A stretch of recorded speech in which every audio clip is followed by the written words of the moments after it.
Gholson. I'm co-owner and editor of the Midwest Cultivator, as Adam told you. We're from Michigan. My business partner Hillary standing right here, and our assistant as well, Stephanie.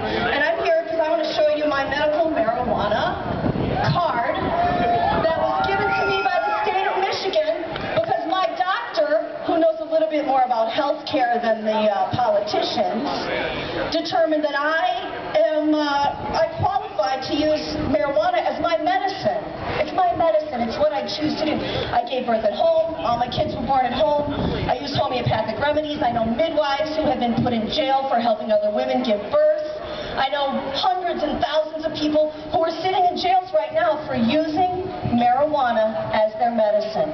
I got to tell you, I've had enough of this. I totally have had enough of this. Now in Michigan, we passed this law. It's statewide.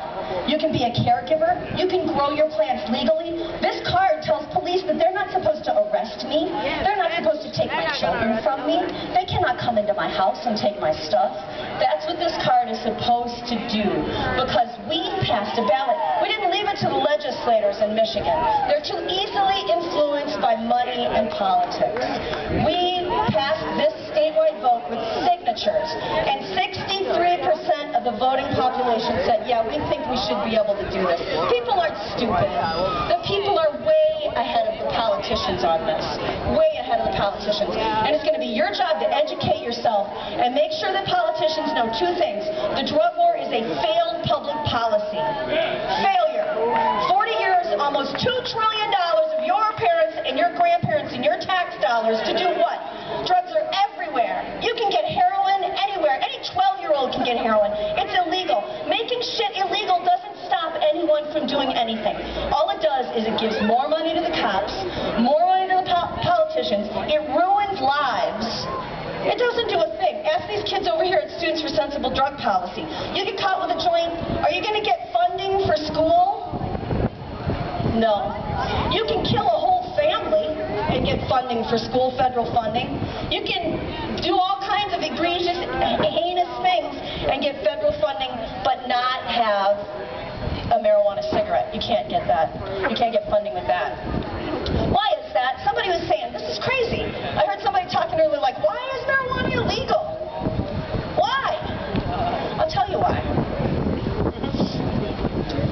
In order to have a war, you have to have an enemy.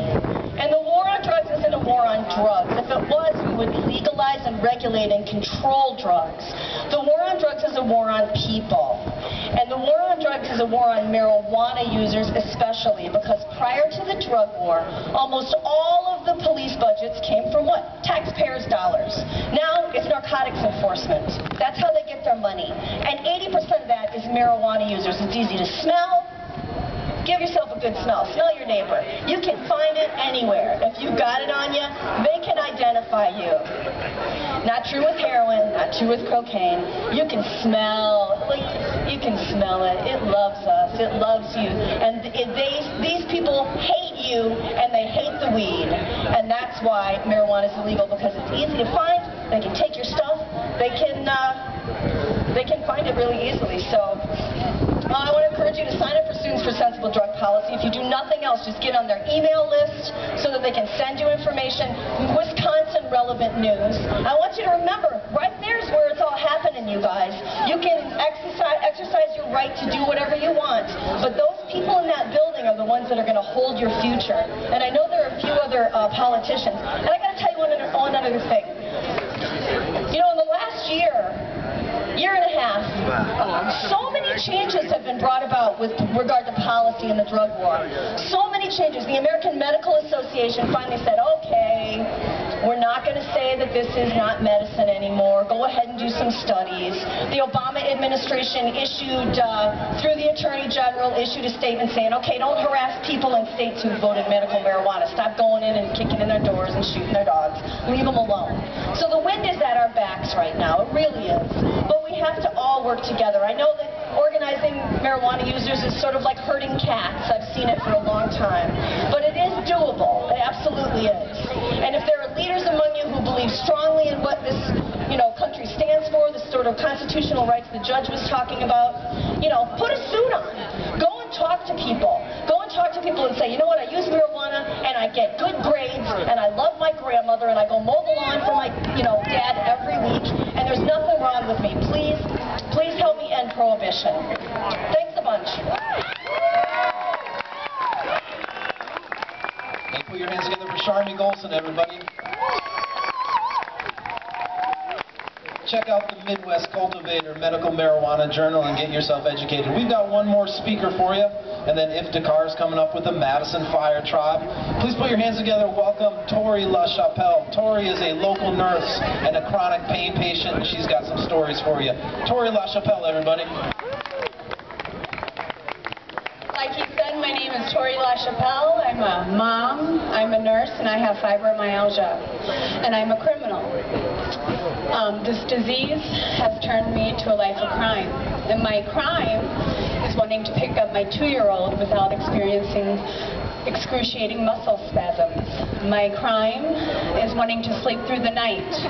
My crime is wanting to wake up in the morning without feeling like I've been hit by a Mack truck. And so I've turned into a criminal. Actually, the people in that building have made me the criminal. And they've made criminals out of thousands of us who are just looking for relief. Relief from pain, relief from suffering and insomnia and nausea. And as a nurse and as a patient, I've seen hundreds suffer from disease. And I've had my pain patients vomit and ask me for something else. Something that doesn't make them sick.